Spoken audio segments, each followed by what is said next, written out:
My name is Gary Blakely, and I'll be your MC for today. I'm pleased to welcome those here in our community center and those joining us on Facebook Live to Kansas City Oasis. Since 2014, Oasis has been the premier secular alternative to faith-based communities. We welcome all, regardless of beliefs or non-belief, race, gender, sexual orientation, identity, or any other trait. We feel that the human experience is better when it is shared, and we are so pleased that you have chosen to share it with us this morning.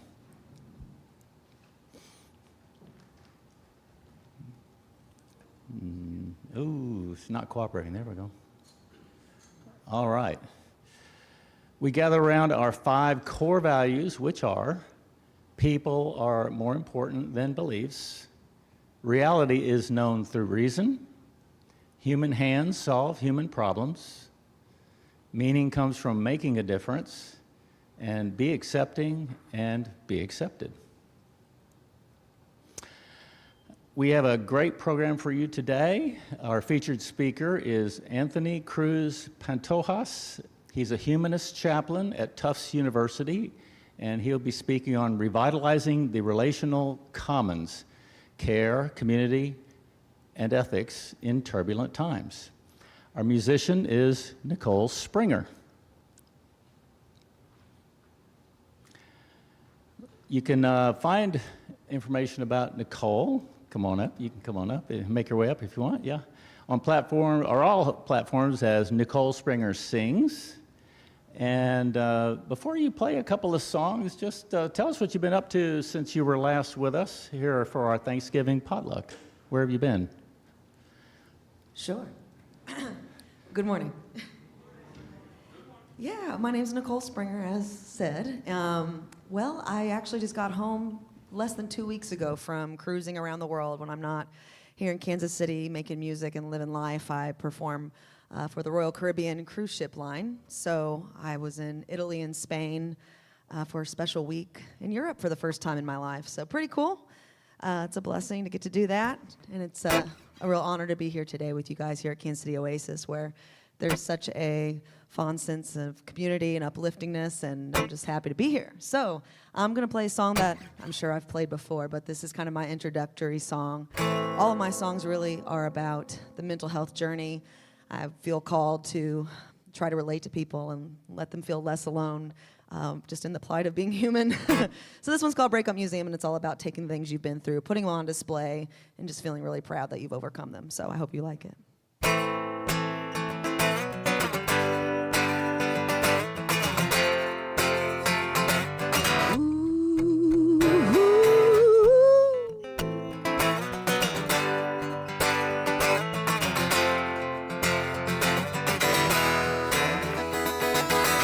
If you want to really get to know me, take a look into my past. Examine all the pieces of every promise that didn't last. It's all right here for the finding. Broken story on display. So if you're willing, you will help me find my way. Oh, take your time, walk around, get to know me. These memories will show you how I got on my scars. They're artifacts, oh no, they don't know me. You can touch them, feel them, see them in my breakup museum. Ooh, ooh, oh, oh. Look, there's the person who named me, and the friend who cut off ties, and the lover who fooled me with their lying eyes. Look, there's the one I lost when I needed the most. They try to haunt these halls like a set of ghosts. Oh, take your time, walk around, get to know me. These memories will show you how I got on my scars. They're artifacts, oh no, they don't own me. You can touch them, feel them, see them in my breakup museum.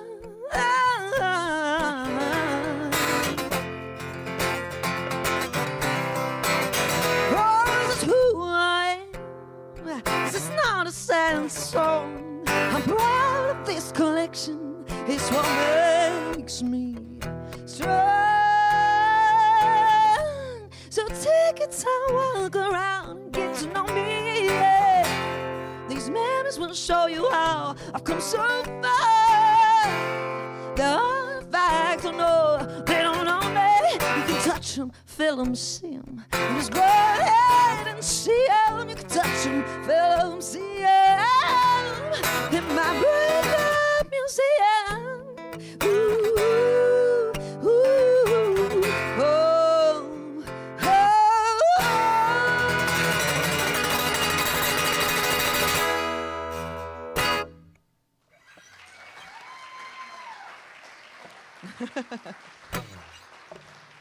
Thank you so much.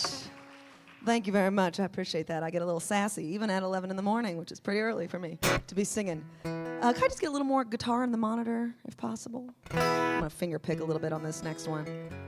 So I've been making music for a while, but I really became kind of full-time in 2020, in the middle of a pandemic.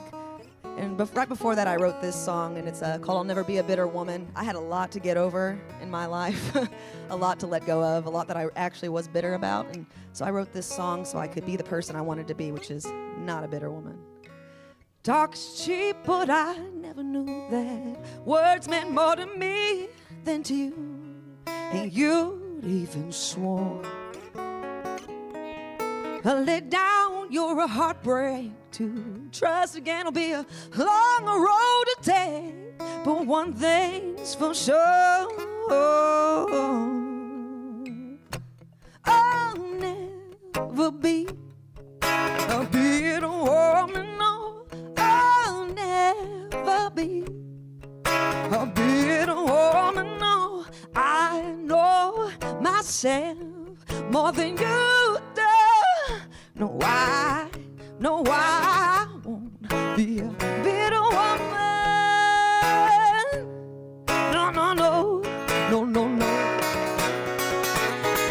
Oh, getting by with the grief is fine as a person can, but I still need time. I'll make use of it in some way. Despite the urge to forget about all the lessons that I couldn't live without, I'll make use of them in some way, some way. I'll never be a bitter woman. No, I'll never be a bitter woman. No, I know myself more than you do. No, I won't be a bitter woman. No, no, no, no, no, no, no, no, no, no, no.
Thank you so much.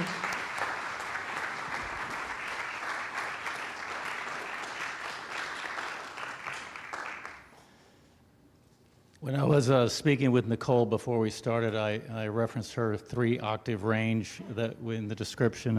She said, well, it's a little early in the morning, but I think you nailed it. So very good, very good. All right, we have celebrations to talk about this week. July 17th, Will and Julie Manning are celebrating their anniversary.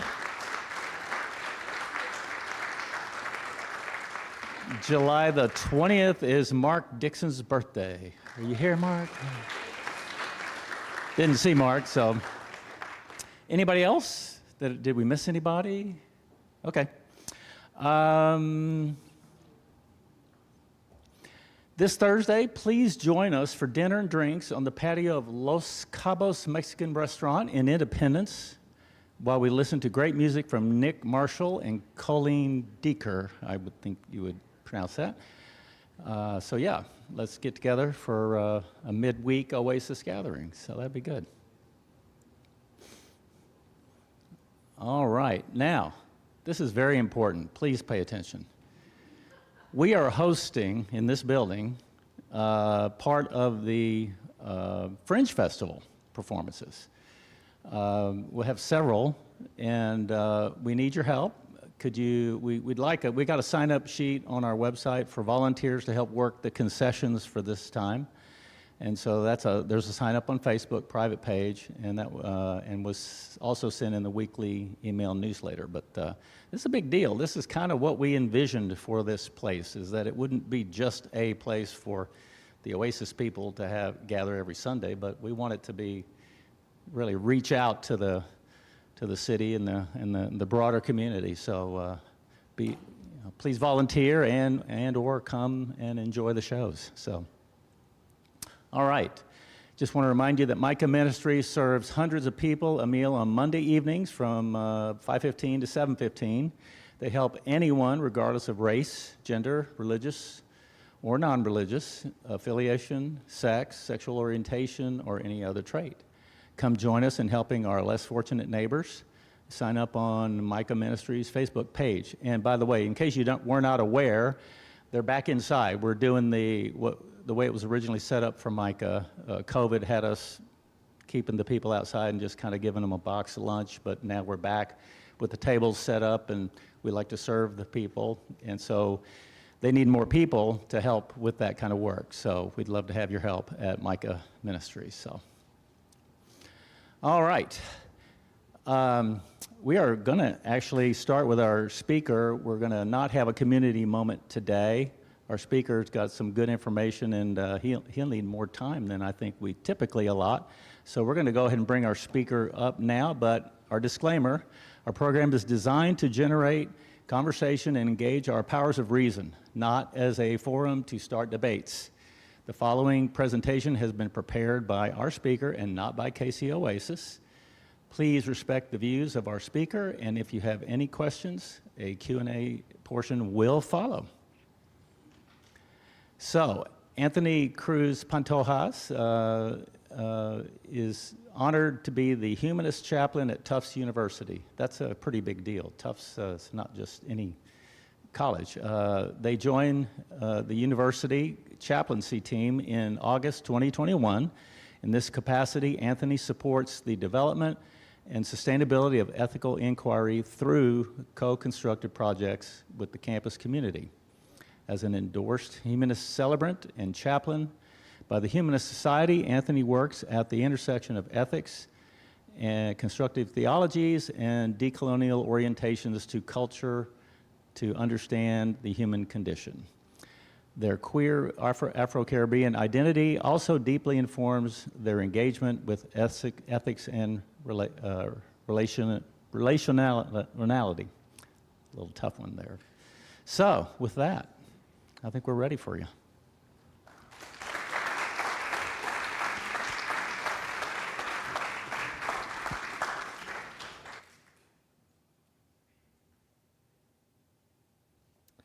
Well, good morning, good afternoon, or good evening, depending on where you are listening from.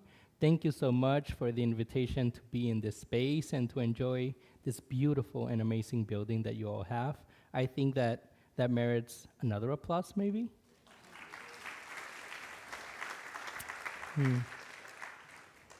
So my talk today is titled Revitalizing the Relational Commons, Care, Community, and Ethics in Turbulent Times.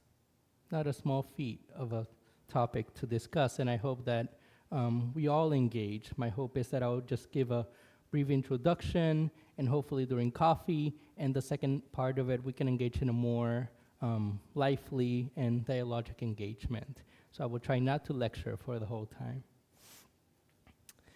So, what is at stake at this moment is one of the main questions that I am holding as I was coming down here Thursday morning, very early in the morning. What is at stake? Question mark.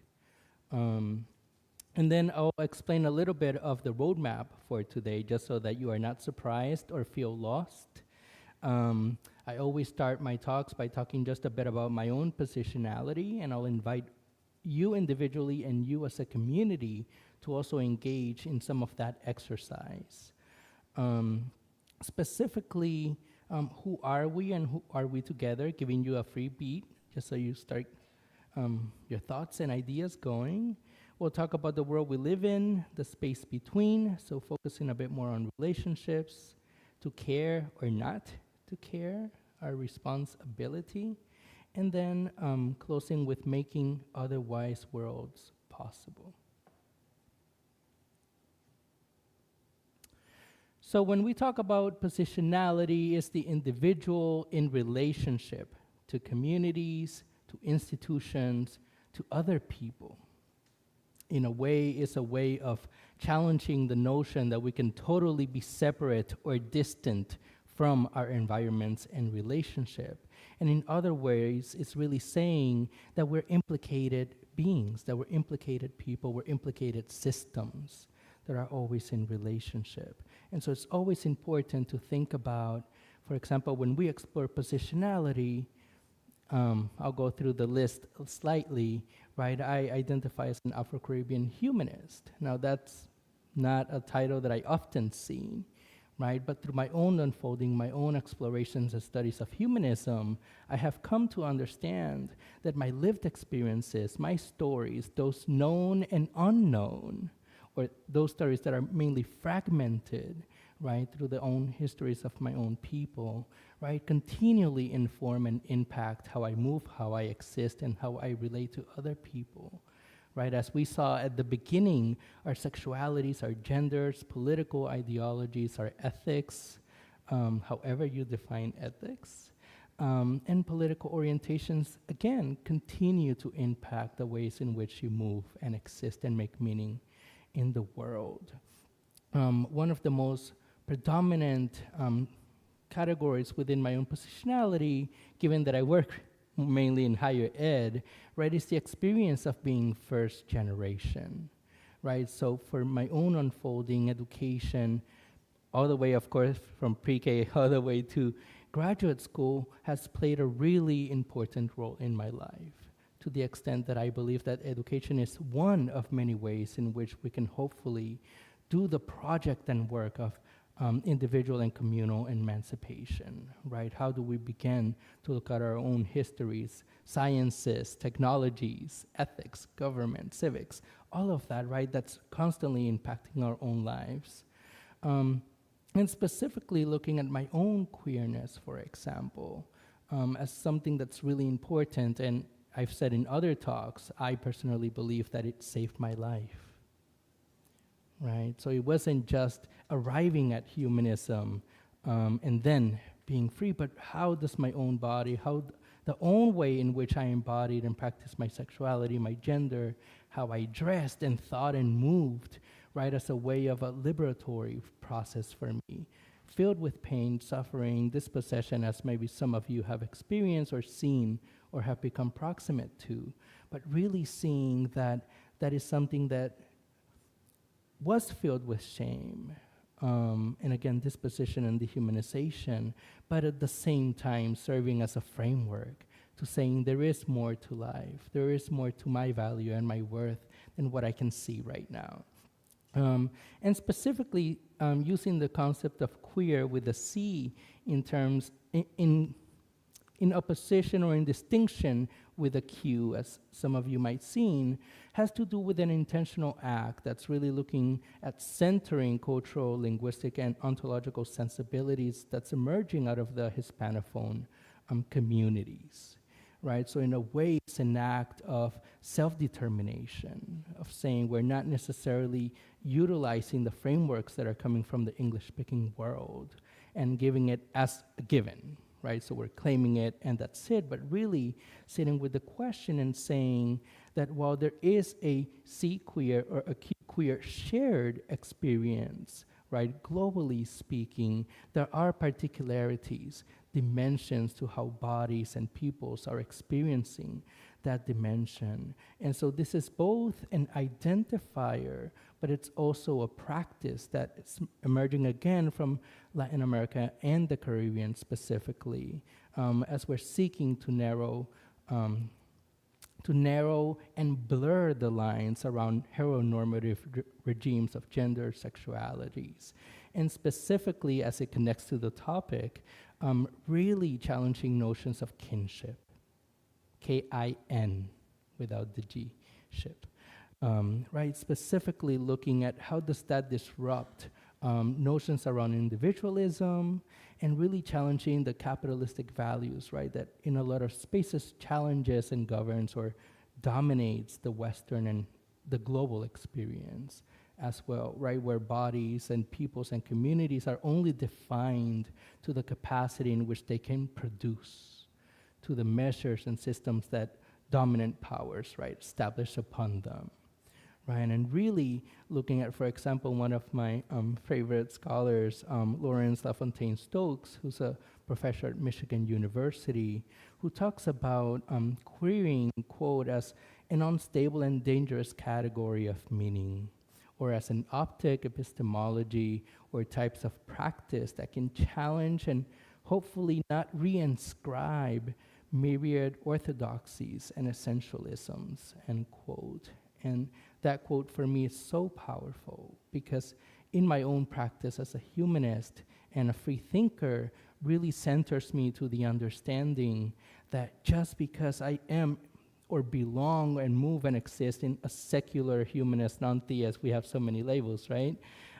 It does not mean that I am not immune to reproducing orthodoxies or orthopraxis in my own lives, right? So it's always kind of this self-reflexive, critical practice of how am I continuing to allow other people to be and unfold. And another that I added actually this morning, just for those that maybe like poetry in the space, looking at creolizing practices. And the Barbadian poet Edward Kamau Birthright defines creolization as, quote, a sociocultural description and explanation of the ways the four main cultures, of course we're talking in the 1900s, interacted with each other and with their environment to create the new societies of the new world. This is a quote from 1974, hence the linguistic use here. But specifically, let's see, there we go. Yeah, I got it. Specifically looking at his concept of creolization with other Caribbean scholars like Edouard Glissant and specifically Dr. Jane Gordon, which are more contemporary thinkers and scholars that I utilize constantly in my own work, that, quote, defined creolization as distinctive ways in which opposed, sorry, I have a little bit of dyslexia, so sometimes I lose myself, unequal groups forged mutually instantiating practices in context of radical historical ruptures, one through which people from elsewhere become indigenous to what had recently been foreign places by breaking from the trajectories that their previous collective genealogies would have anticipated, end quote. And I named this because it's one of the dominant pillars, if we will, of my own practice in humanism, especially humanism in the context of hospital work or in higher education, seeing this web of navigating the historical, the relational, the genealogies used loosely, right, that define who we are becoming, and what happens when we begin to do the work of mutual recognition. As it was stated again here in the values, right, if you begin to do the work of accepting others, even beyond your own understanding or experiences or capacity, right, you begin to see a shift where in your own unfolding and growing and missteps and faultings, potentially you are also accepted and you are not shunned, right, because you're practicing a different way. And that is very powerful, because as we potentially seek to leverage humanism and free thinking beyond the confines of our own national and global institutions, and more of the everyday practice of humanism, not all of us hail from the same geographical, social, religious, political, ethical frameworks or positions, right? As our amazing singer was talking about, right? Having the experience of moving globally, of traveling, going on cruise, and literally getting on a plane and traveling, and already in that experience seeing, well, look at that. Not everyone is from Kansas.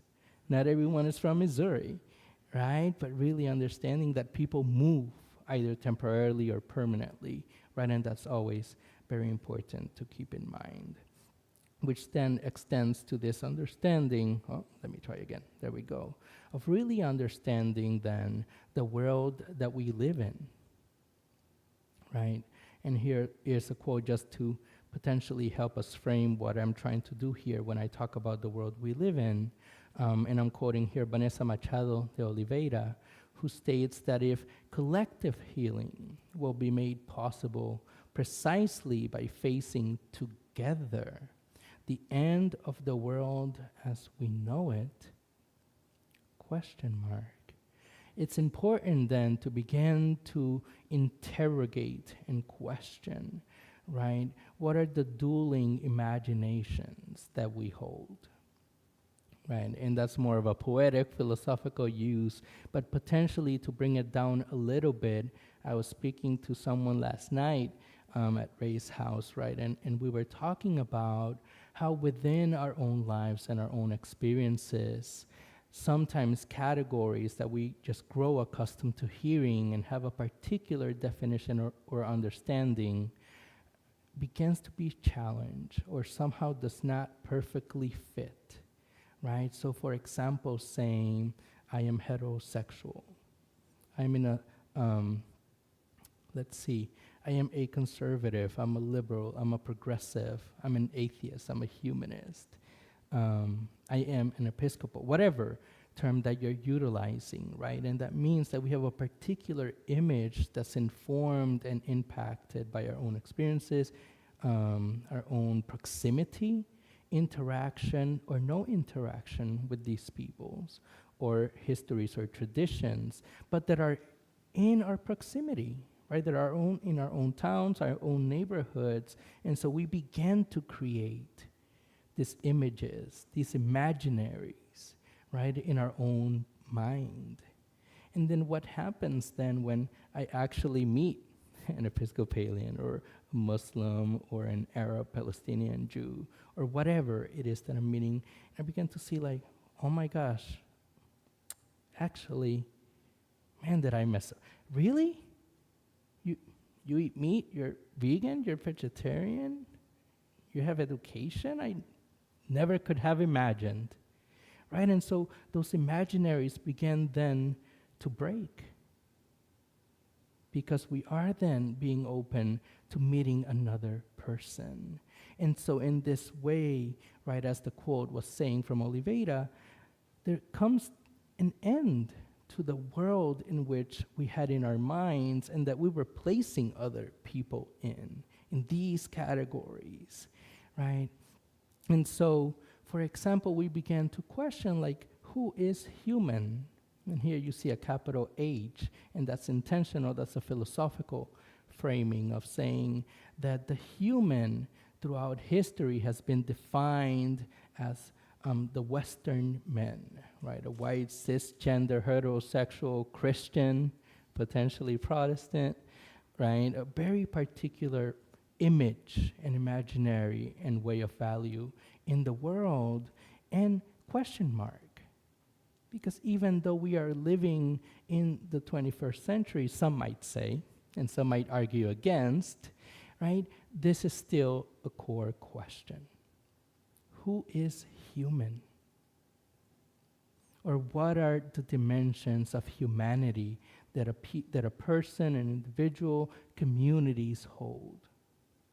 And how do we cast those values and systems of worth of humanity, right? And that, again, really comes very present, I would hope, for people when we move beyond our safe havens, our communities of choice and place, and we begin to go to other places and really experience that actually you are not the only one with power in a space. That your sense of humanity, that your sense of how you're read, understood, can shift depending on where you are. Aside from what you're claiming for yourself, of course, or your passport, or anything else that you're self-claiming, other people have the same power of saying, is that so? Is that true or not, right? And so entering into processes of negotiation, hopefully of mutual recognition and understanding, but nonetheless, work that constantly needs to be rethought and worked through. And this is important because when I think about the colonial works, and specifically thinking about Boaventura Santos, who's also another favorite thinker from Brazil specifically, right? He's talking about this concept around the abyssal thinking, right? And he's defining this as a colonial system or logic of knowledge, right? That quote instills radical lines that divide the social reality into two realms. The realm of this side and the line of this other side. And I'm simplifying, right? But basically we're creating this world where there are these chasms or divides, if we will, where we begin to see that lives and knowledge of the experience really can be challenged or not challenged by the notions of privilege. Specifically the privilege of how we are othering the other, depending on where you are in the world and the communities and systems of power and how they're moving. And by doing that work or doing that practice, if we will, we intentionally or unintentionally begin to create these notions of non-existence, right? So let me try to simplify this a bit. So and I'm trying just to bring it to your own community. When we begin to say that we welcome people, regardless of their fill in the blank, commas, hyphen, right? Potentially we're making a very intentional act of saying we're willing to sit with tension. We're willing to sit with being uncomfortable, with fully not knowing who these persons, these families, or these other community members are, because you are willing to enter the threshold of our community. And in that way, by you joining or experiencing our community, right, we also are doing communal work as those that belong or hold membership, while those that are visiting or just having a more temporary experience with us, and saying, I do the work of recognizing your existence in this space. Instead of, for example, saying, I don't recognize you by my acts or actions or words, right? So this work, it's really important because as humanists, freethinkers, secularists, or people with no perfect labels, how are we doing that work? of recognizing other people's processes of learning, unlearning, growth, expansion, but also those moments of challenge, of misunderstanding, miscommunication, right? That happens between human interactions. It's so normal, right, to have misunderstandings, with or without intention, right? But where is that work of saying, actually, can I ask you a question?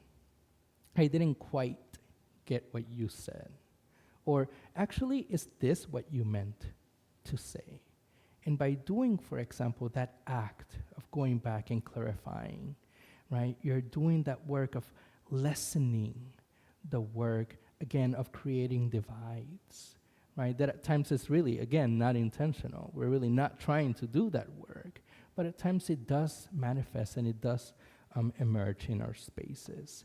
And so when we're doing this work of then trying to heal and repair these divides, as I mentioned before, and specifically the violence that happens when these either small, meso, or macro circumstances occur, right? We're thinking about, again, invoking an alternative framing of how do we then decide to engage in discussions of the lived practice of living together.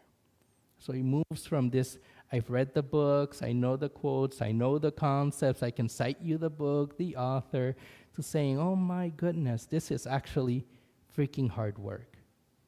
You know what, I really messed up, but I am coming back and maybe given some breathing room and saying, let's just let it cool off a little bit, but let me take responsibility and come back again, right? Because again, we're really trying to do the work of developing practices where mutual flourishing happens. And so when we then began to think about, for example, modernity and colonialism, specifically and looking at the crisis and tyranny, we began then again to think about the ways in which the powers of nations and histories and people continually are impacting and producing specific logics within our communities. I had the privilege of going to the World One Museum. I got here earlier this week, right? And that was such a powerful, very grounded way of seeing how specific nations of the world interacted with each other and how those interactions, right, were instantiated by very diverse, specific, known, unknown reasons, right? One of the quotes actually stated, we don't know how the hell this began, but we know where we ended, right? But by interrogating the histories and the particular political and military moves and religious even, and all of these dimensions, right? The very lives of nations from in that time, that global reality of nations was drastically impacted. And it was not just the governments, was not just the people on the top. People of the everyday life, ordinary folks were implicated with or without consent, with or without being excited about, being drafted or serving or not serving, right? And the ways in which you really navigated and strategized so that you could survive, so that your family could survive, right? And how at times having a deep understanding of history, religion, theology, politics, government, all that stuff did not matter. This is what needed to be done at the time. This was, quote, your obligation, your responsibility, right? Where actual definitions of nationality were defined for you. And you either chose or didn't choose, that did not matter. You were still implicated in this process. So hopefully that's another way of thinking about the abyssal thinking, right? How other nations were othered, how other mutual partnerships and strategic relationships were formed to conserve power, right? But at the same time, producing very specific notions of knowledge, of ways of living, ways of knowing, right? That continually impact our own lives.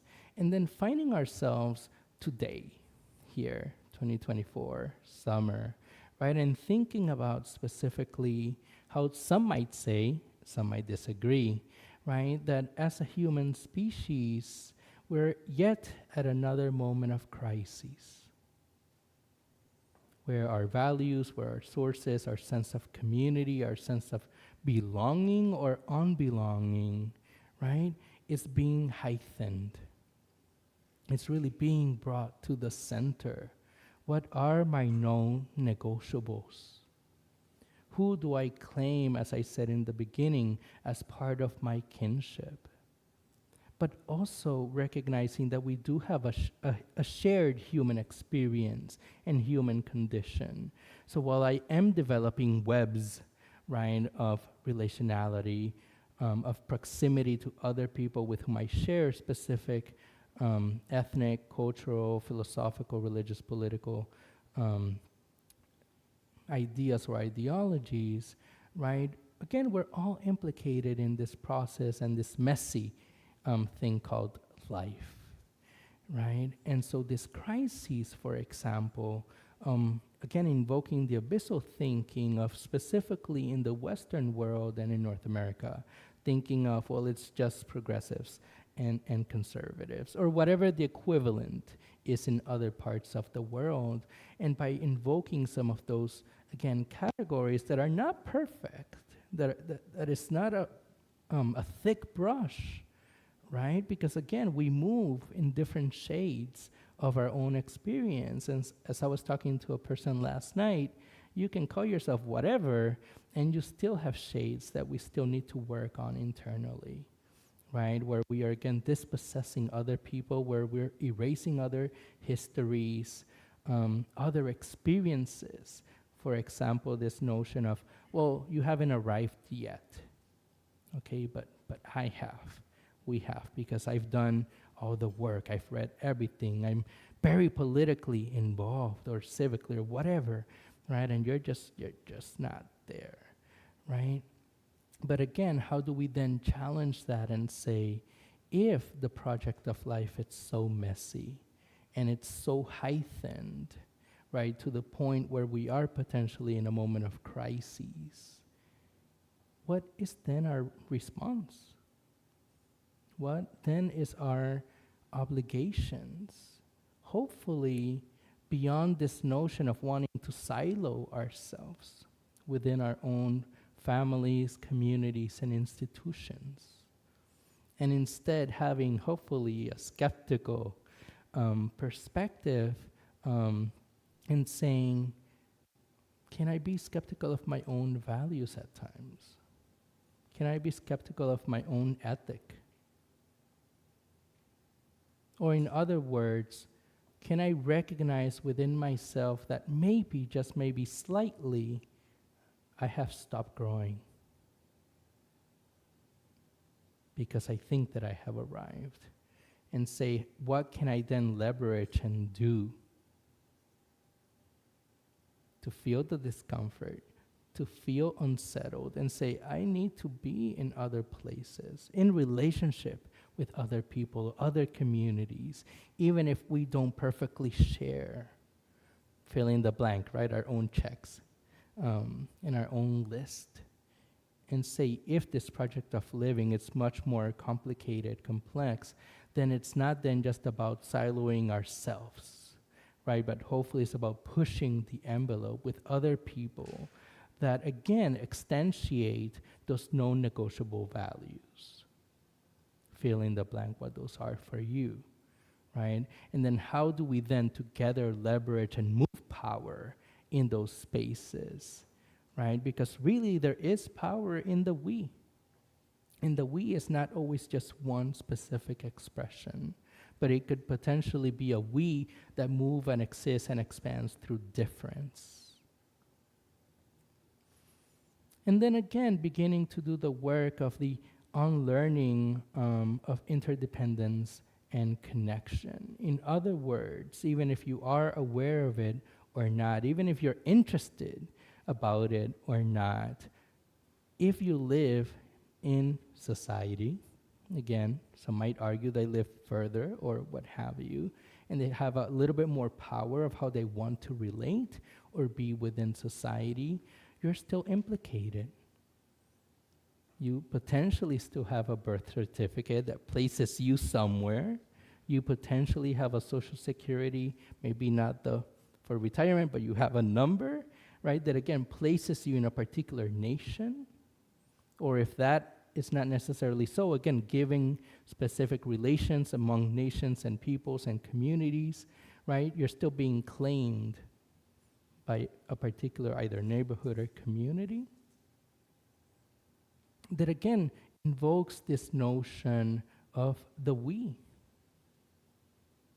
That involves this notion of mutuality and responsibility, or in other words, I am forced to connect.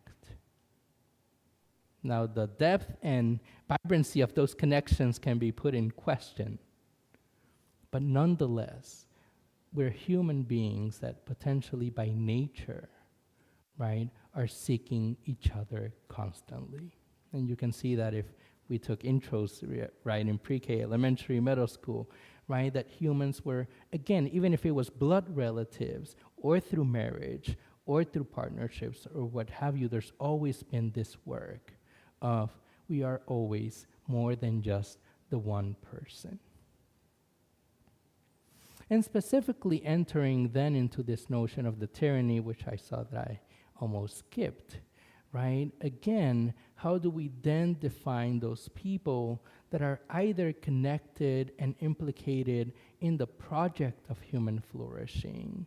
Again, hopefully giving space for people to grow and unlearn and do all of those exchanges, but at times recognizing what are the powers that are not extensiating human flourishing, that are impeding, for example, the work of doing civics, of doing governmentality, of exploring how our institutions, how our own responsibilities and obligations as citizens, and I use that with careful, right, connotation, means that there is this notion of service, that there is this notion of I am put in places of influence or power or responsibility for the sake of others. And that means that it's not just in the select few or the select we, but it's something that's constantly being negotiated, is constantly hopefully being pushed, right? Specifically with the notions of who's missing,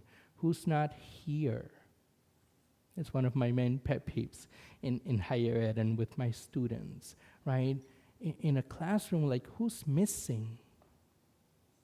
For whatever reason, did not get admitted, does not feel like they could be in this space, right? For things we have done or things beyond the current group, but that nonetheless, these peoples cannot enter or feel a sense of safety, right? Where they can do the work of being the we and doing the process of meaning making and re-exploring their values and sources and belongings, to then, for example, saying, if they are missing, what is then our work? Do we just speak for them? And I don't know about you, but I've seen that happen, especially in the ways in which I serve in our in the broader capital M movement. Where are the young people? Where are they? Well, they're not here, but let's speak for them because we know what they need. Instead of actually, again, invoking this notion of skepticism and saying, do we have the capacity and bandwidth and energy and possibility of them coming into our space? And here the word that I use, our space, in this case being intentional, and saying, can we shift that? Is that even a project that we want to engage in? Right, in the same framework of the missing, you can extrapolate and use in other examples. But I think for the non-theist, the secular and humanist free-thinking world, we are in that moment in history where there is a particular dying demographic. Speaking from a biological chronicle process, we're actually dying, right? And we're not reproducing, again, not just from a biological, but in terms of growth and development, right, at the same speed. And so how are we then responding to that?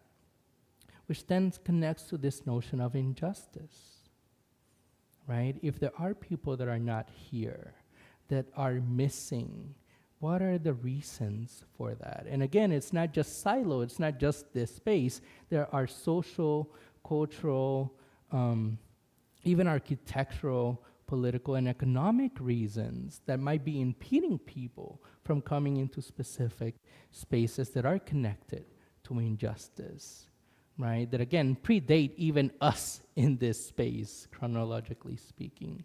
But does that mean that then we don't have a responsibility within our own small groups or communities to address some of that, right?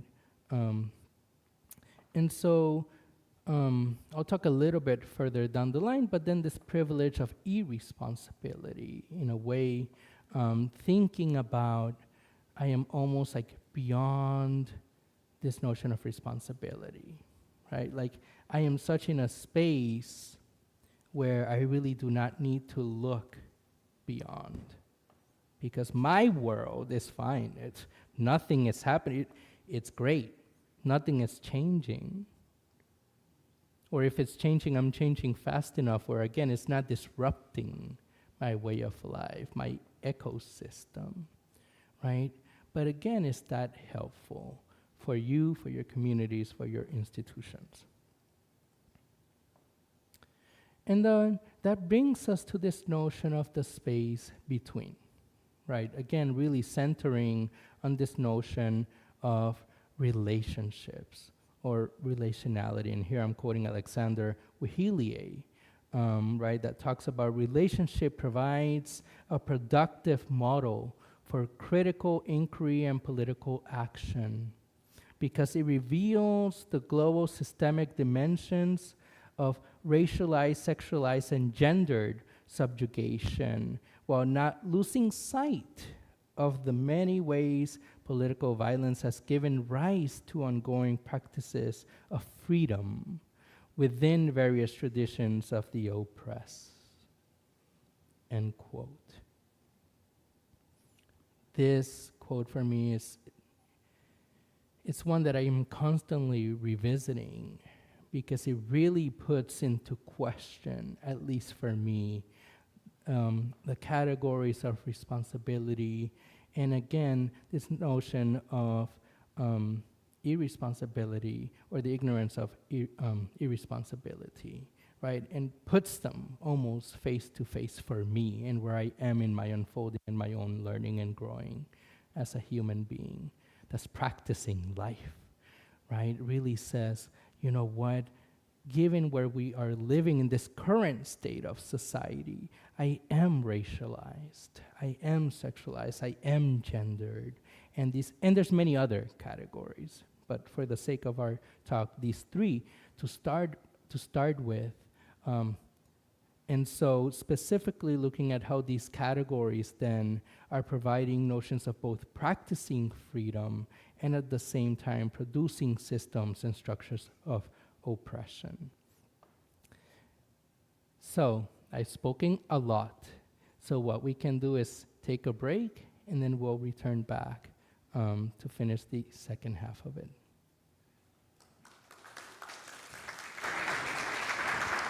All right. Thank you for that. We'll finish up, and we'll have music again. Let's take our 20-minute break now, and we'll have a little music right after, and we'll finish the talk. All right. So.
Break time's over. I know. It seems like they never last long enough, do they?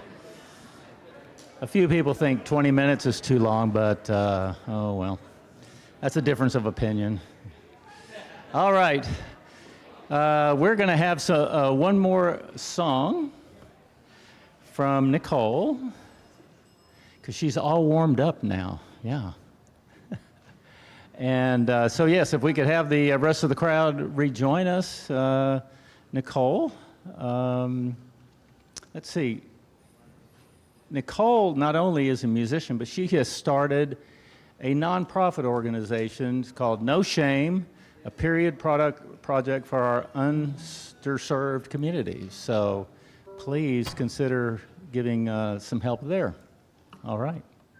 It's all yours, Nicole. I appreciate that. Yeah, noshameinkc.com or .org if you're interested. We provide period products for a slew of organizations and community efforts that are that network with our most struggling communities. So yeah, if you want to follow us there. I'm going to do a song here that I really love to sing. I grew up singing in gospel choir and in church, a Pentecostal church, so a whole vibe, right? But I took some of the best parts from the music and those experiences that I could, and gospel music kind of gives me some hope and faith, and I wrote this song on a dark day, and it reminded me to keep chasing the light I can find, and so it's called Chase the Light, and I hope you like it.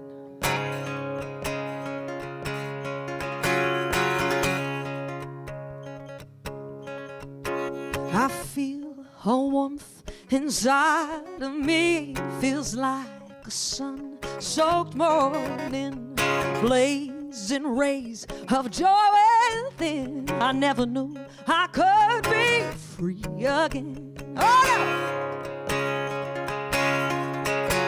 I fought that cold wind far too long in battle storms that raged on and on. Pushed through the gloom despite my fear, and that silver line came in bright and clear. My peace of mind is overdue. I feel it just ahead of me, so let those dark clouds roll on through. I'll chase the light that I can see. I'll chase the light that I can see. Oh, wake up to a new day's glow, embrace her future still unknown. No shadow of doubt can hold me down, 'cause I'm standing in the sunshine now, and hope lives in the early hours. So I keep my eyes set on the east. I know myself, I am unbound. I'll chase the light that I can see. I'll chase the light that I can see. Oh, yeah.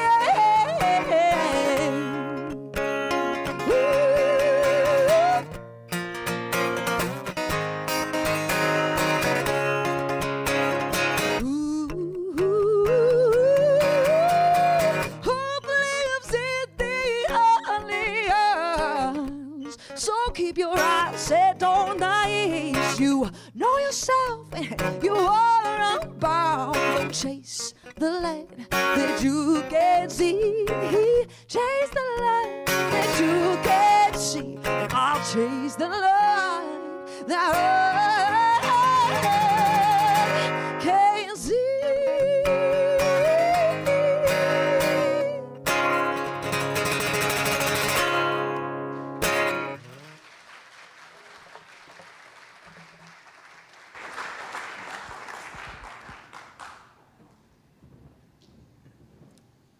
All right. That brings us back to part 2 for our speaker. If you want to go ahead and make your way up here, we will make time for some Q&A afterwards, so that's all right with you? All right, cool.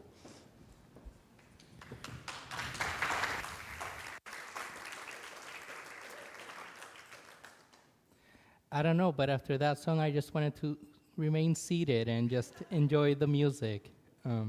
So I'll try to move faster so we can do more of enjoying our presence and togetherness. Let's see. I think, can I go back? Sorry. There we go. So just to close off the idea of the space between us and centering around relationships, I invoke, of course, Adrienne Marie Brown. And a lot of her work, right, is really looking at how does relationships is where emergent politics lives, right? And her quote, especially talking about emergence, that states that it's the way in which complex systems and patterns arise out of a multiplicity of relatively simple interactions. It emphasizes critical connections, authentic relationships, listening with the body and the mind.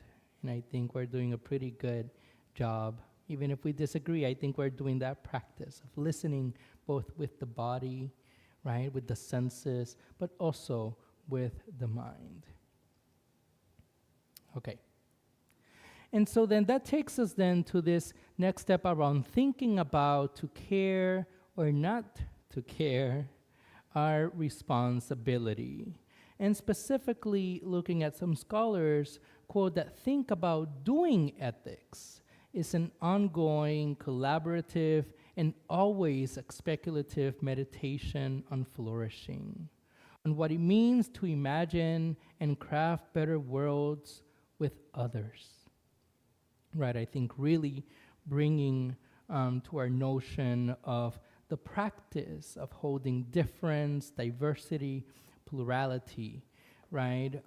As you can see here, thinking about our responsibility, also about inviting and enabling a response in attunement with the specificity of the situation, right? So really looking at the contextual. And in doing so, it's really helping us render the involved parties and the capable, right? And I think that's very, very important because it's really saying that we all have capacities, we all have abilities. And what is then our obligation to be aware of those? Where are we excelling at that, right? If you have great mediators, if you have great lawyers, if you have great fill in the blank, greeters, hostess, like cooks, chefs, all of it, right? And I can say like, oh, I don't want to get near the kitchen. I'll do the dishes, but I am not going to cook for the sake of all of us involved, right? But I can recognize that I have other contributions that I can bring, and that can be extrapolated as well to the civic, to the political, to the communal, right? So again, as we do this work of responsibility, it's really important to look at how then we are being responsive or not. Right? And as the song was saying, this flow of responsiveness or responsibilities and the limitations of not being responsive, hopefully is not a way to let in or allow shame to creep in, right? But it's just this regulation of saying, you know what, I really can't do that, right? But if I can't do it, I'm not going to be a stumbling block. I'm not going to impede it. Because that project, that whatever it is, needs to get done, but it might not involve me in the same capacity, right? And I think that that's just a good practice to keep in mind. And then that makes us then to move into making other whys possible, the comments, right? So finally, we arrive to the comments, right? And specifically, as you can see here, quoting with Arturo Escobar and really looking at the notion of the pluriverse, right? And it's a world where many worlds fit. It's gaining traction in other spaces, especially in Caribbean studies, decolonial thinking, post-colonial thinking, and really looking at how do we describe the confluence of many cultural, spiritual, political, and economic forms of life that coexist and interact in very complex ways, right? So bringing back again Adrienne Marie Brown, right, and this scholar Arturo Escobar, both agreeing and really saying that in this system of multiplicity, right, it's very complex. And even within specific communities that might share some values, some systems, some ethics that is shared or predominantly agreed upon, there is still a system of complexity, right? Because we're all coming potentially from different entry points into them.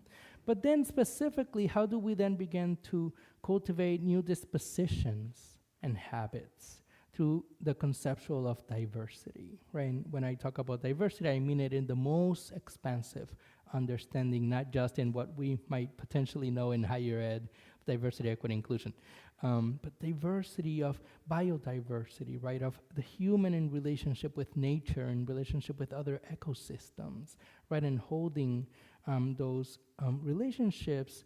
And for example, by designing the pluriverse, allowing for possibilities of making together, of making spaces for room for other worlds, other views, other perspectives, other experiences, even if it's very far removed from our own experience. And then thinking about the commons, which hopefully is instantiating space for democracy and interdependence, right? And I use those words carefully.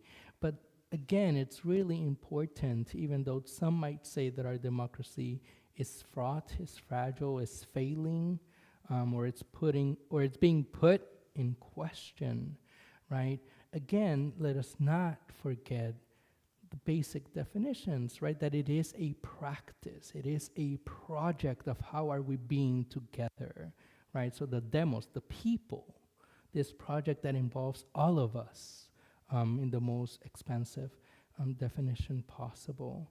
And how do we acknowledge ourselves as, again, as I said in the beginning, both being implicated and being complicit subjects, right? So again, not divorcing that dynamic, that we are implicated and at the same time we can be complicit. And how do we then forge better connections? And so lastly, because I do want to open it up, the ways in which I've been trying to practice revitalizing the commons, right, community care and ethics in turbulent times has been with a project that in a little bit short of 2 weeks is hopefully going to come into fruition, and it's kindling the humanist spark, igniting a network of young leaders. This project actually emerged out of a colleague of mine, Evan Clark, who's the executive director of Atheists United in California, and yours truly, right? So joining the West Coast and the Northeast, well, anyway. Yeah, I'll leave it there. And really saying, right, how do we challenge geographical boundaries? And again, our perceptions and dispossessions of saying, well, why the hell would these two folks connect and want to do this project if one is in California and the other one's in the Northeast, right? One institution being grassroots and the other one embedded in higher education, historically white institution, right? But us saying, meaning both of us below 35 or at the cusp of 35, and saying, what is our responsibility?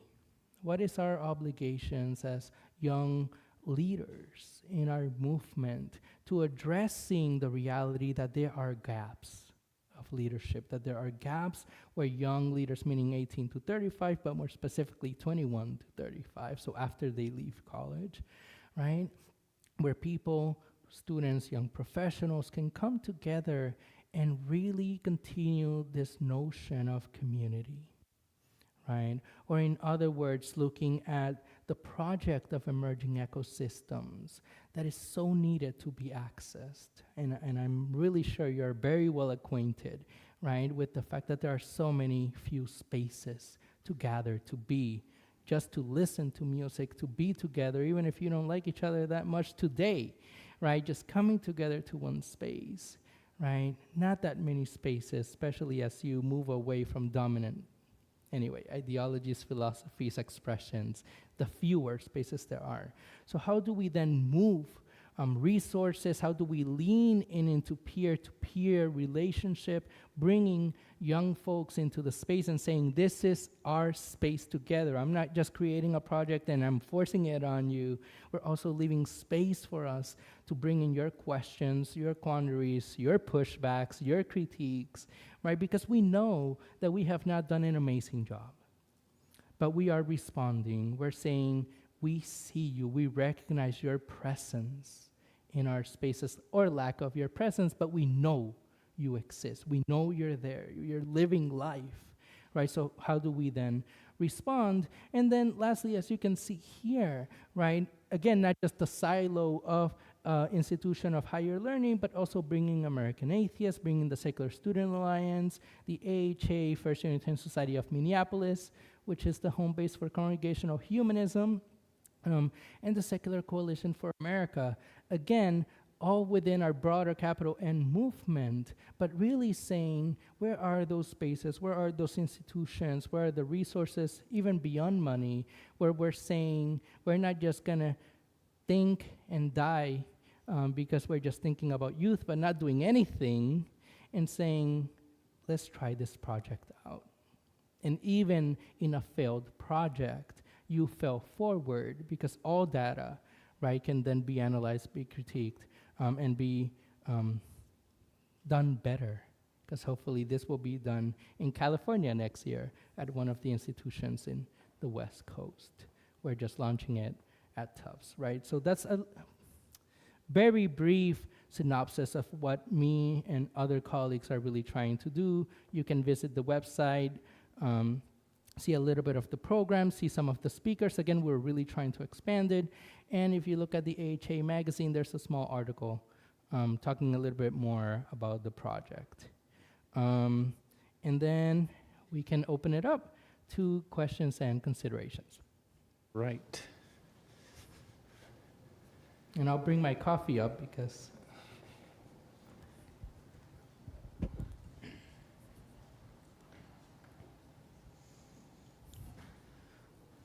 would you say when it comes to relationships and community that it's more important to recognize differences rather than similarities? I think it's both. I think it's both. I think there could potentially be a danger when you extrapolate so much into difference, right? Where you really lose sight of the particularities and the similarities and the proximities. And then if you go too much on the particular or the homogeneous expression, right, then at times there is a resistance towards diversity, and that's diversity of capacity of bodies, being able, less abled, right, of sexuality, gender expression, political ideology, all of that, right? So I think it's really a combination of both, and recognizing where are those complex systems at play, and which ones are we doing great, and which ones do we actually need maybe support, or someone else that can leverage that space. And I think that's important. When a community's core values are about human value and responsibility and acceptance, how can they continue to question those core values and welcome everyone without risking authoritarian or exclusionary ideas from creeping in? Yeah, I mean, the project of human relationships is a delicate one. And I think my response would be to, and I'm kind of quoting myself, right? But like daring to live, daring to do this project of the human condition and the human experience, recognizing that at times there are moments where we unfortunately enter into authoritative states, where we are actually imposing a particular imaginary or vision that we have because that's what we voted upon, or we all agree, right? And so we don't allow those spaces to continue to do this project that's, in my opinion, unfinished all the time, of how are we pushing the envelope to allow people to enter into this common project, right? And so I think holding curiosity and wonder and imagination is really important, because those concepts and frameworks really allow you to move some of the power that you have in your own life, in your own relationships, and saying, I am decentering some of it so that other things can be instantiated, even if it does not include me. Did you ever cross paths back here? Sorry, well, that moved very quick. This is sneaky. Did you ever cross paths with Dr. Dennett, and does his work inform anything that you do? Yeah, unfortunately, I never got to meet him in person. When I got appointed in August of 2021, he had already, well, I'm being recorded. I think he was retired at the time, or in the phase of retiring. He was not living on campus anymore, so we never got to meet. But he did gift me and signed one of his works around breaking the spell. And I think what I take away from, I mean, that's a massive book, right? But just to simplify it, I think this work around humans in relationship with naturalistic inquiry, and human in relationship to nature, right, as some of the primordial spaces, has been definitely very important. But as we all potentially have read or not, definitely he's an amazing philosopher and scholar, and I think, right, it would be unfair to say, like, I haven't read his work or that I discarded or disregarded. I think that, you know, if we're honoring lineages and genealogies, as I said in the beginning, right, all of us are really doing this work of co-designing, of co-building, of co-creating, right? So we continue to build upon those, I mean, giants, basically. Yes. Thank you for that question. All right, I think we may have time for two more. Okay. One of our values is people are more important than beliefs, okay? And I struggle with that. And so I'm asking your advice. I have to ask a question, you know. So what advice would you give me about how to be better at, I guess, allowing other people their space, I guess is what it is. Yeah, I mean, think- I can see how I want them to do it so to honor my beliefs. I'm not so sure that I'm as willing to honor somebody else's beliefs. Yeah, I mean, I think Tough question there. the complexity here is not shying away from actually what you just did, of naming that behavior, of naming that emotion.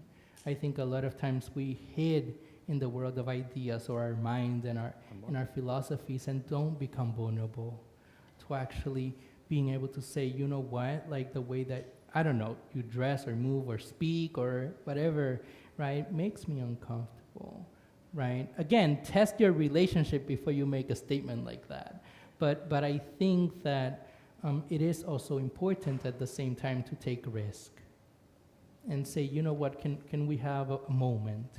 You know, and hopefully you don't do it in a space like this, right? But you kind of begin to build that relationship to the point where you recognize, I actually feel uncomfortable. I don't know, right? This is totally new. I've never experienced it. Uncharted territories, right? And I think the same could be said about your own lives and experiences and beliefs and values, right? There's things that no human has fully experienced. And so I think there's space for generativity. And revitalizing some of that work. All right. One last quick question. So how do we get started at building empathy towards a pluriverse amongst people who explicitly do not have compassion for diverse communities? Yeah, what a powerful closing.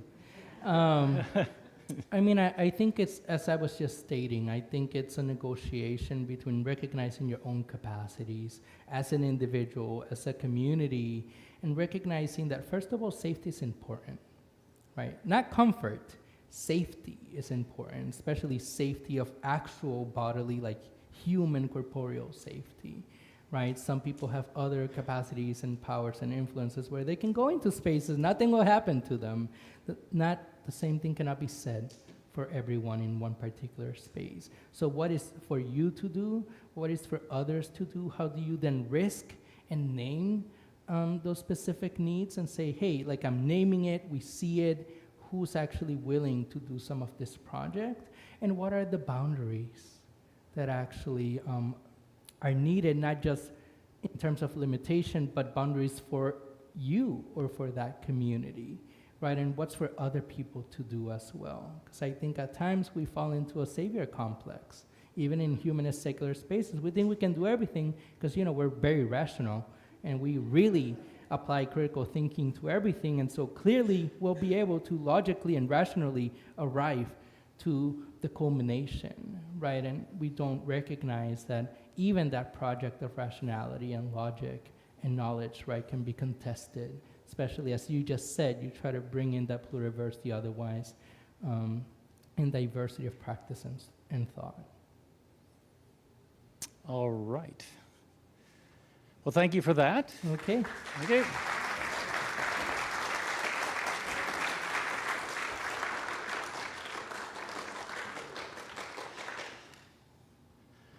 All right. Well, we've gone through the questions. While our musician comes up for our one last song, we wanted to remind everyone that Kansas City Oasis is a 501c3 nonprofit run solely on donations and volunteers. If you like the speaker and music today, please consider donating through kcoasis.org/donate or by Venmo. Recurring monthly donations are the most helpful so we can make plans and have expectations for steady cash flow, I guess you'd say. So, all right, one more song from Nicole. Well, thank you. I asked my wife, Beth, who's here with me, what she wanted to hear today. So I'm going to do a song she asked. This song is called Good Time, and I've appreciated all the subject matter today. It really it's got me thinking about everything I think about all the time, constantly, every day. But as an individual, as a person, my main goal in life right now is to stay aware. Aware of myself, aware of my thoughts, aware of everything, to be present. My favorite philosopher, Eckhart Tolle, says, now is your friend. And that has been game-changing for me to come back to the moment I'm in and overcome the anxiety of the future and the dread of the past. And this song's called Good Time. I wrote this in the middle of an anxiety attack. And not to put you into that state, but maybe it'll offer you a little peace if you need it right now. So thank you again, Kansas City Oasis, for having me. Here's a good time. Oh,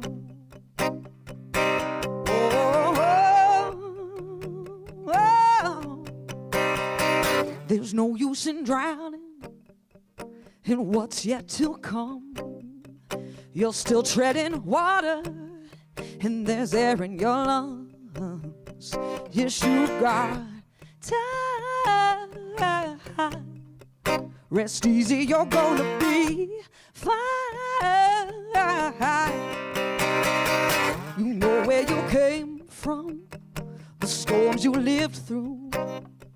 Just loosen your grip on the past, it's nowhere near you. Yes, you got time. You can leave it all behind. Oh, let it wash away like a passing wave. It will carry you to a better day. When that warm sun is gonna shine, where you're gonna find you a good time.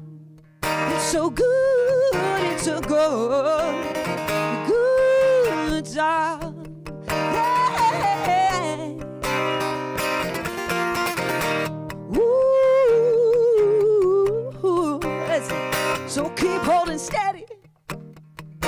Stay on your path.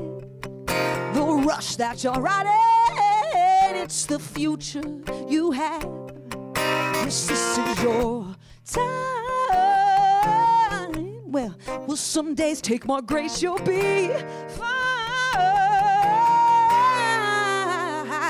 Let it wash away like a passing wave. It will carry you to a better day. When that warm sun is gonna shine, where you're gonna find you a good time. It's so good, it's so good time. Yeah. Ooh, let it wash away like a passing wave. Oh yeah, it will carry you to a better day.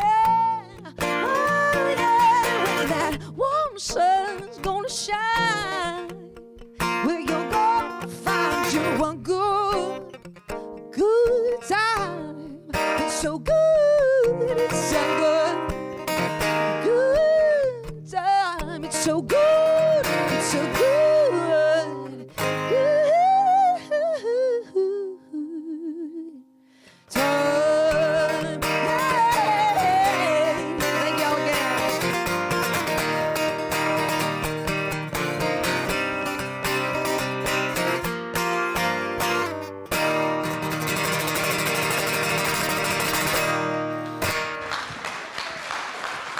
Thank you again.